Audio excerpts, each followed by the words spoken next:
In this video, I'd like to discuss linear vector functions, which are a special type of functions, which we're going to see a lot throughout the year. And they're kind of neat in that they're very similar to things that you already know. So the functions that I'm talking about are functions of the form f of t is equal to u, some vector u, plus t times some vector v. All right. Now, just looking at that, you might think it looks kind of similar to your standard linear function in two dimensions, y equals mx plus b. It is written backwards, so just for symmetry purposes, I'm going to do that as well. So it's y is equal to b plus mx. So if this similarity, or if this relationship should hold, then the vector u should somehow be analogous to the y-intercept b, right? And the vector v should somehow be analogous to the slope m.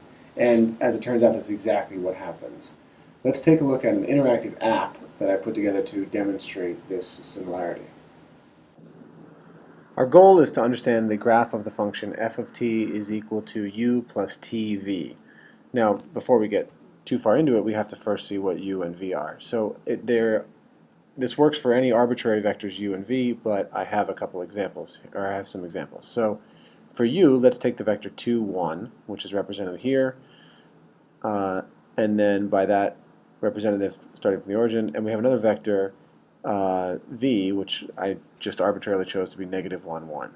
Okay, so here we have these two vectors, and we'd like to graph the function, which is f of t is equal to u plus tv. Well, first let's take a look at what multiplying v by t gives us. Multiplying a vector by a scalar doesn't change the direction, all it does is change the length. So if I multiply by a larger number, it gets larger. If I multiply by a smaller number, it gets smaller. The important thing to note is all of these vectors, whatever multiple of t I have here, they all point in the same direction. Okay, so that's one thing to keep in mind. Let's go back to adding u and v. So we have our u, we have our v. When I add those together, I get the sum. And the method for doing that is to put one of the vectors end to tip. So there we have our vector v, and we translated it to the tip of u, and then wherever we end up, that's the sum. So that's how we add our vectors. So there's the sum. But we're not just adding v, we're adding t times v. What if I multiply v by some vector? Well, you can see that the translated version of v also gets stretched along in the same direction.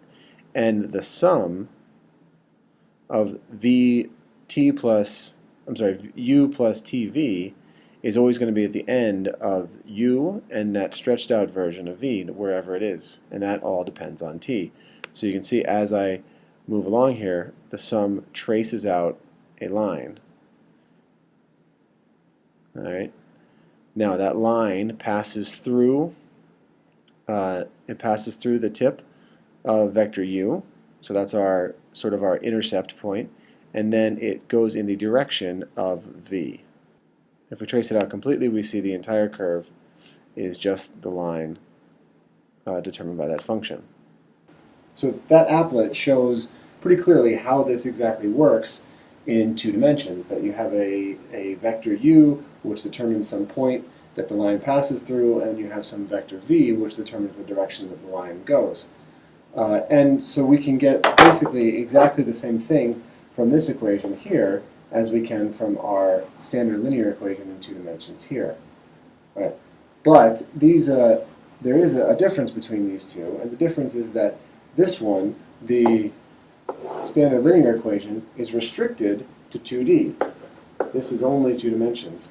Nothing about this equation up here, nothing about my vector equation says that these vectors have to be two dimensions.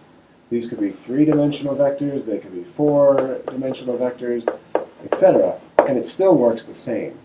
So let's take an example of a 3D vector function and take a look at how that works in 3 dimensions just the same way as it does in 2 dimensions. So here's an example in 3 dimensions. We have our function f of t is equal to u plus t times v. In this particular case, u and v are 3D vectors. U happens to be the vector 2, 0, 1, and v happens to be the vector -2, -1, 3. So we can take a look at those. Here's u.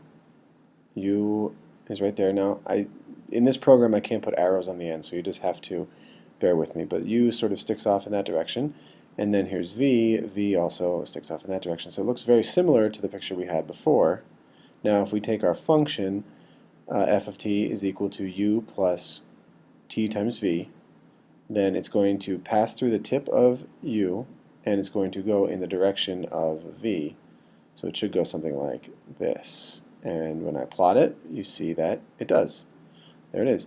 And if we pan around just to get a better picture of it, you can see we have the exact same situation. We have a linear function defined by some sort of intercept point and a direction, but this time the line is traveling through 3-dimensional space instead of 2-dimensional space. Pretty cool, huh?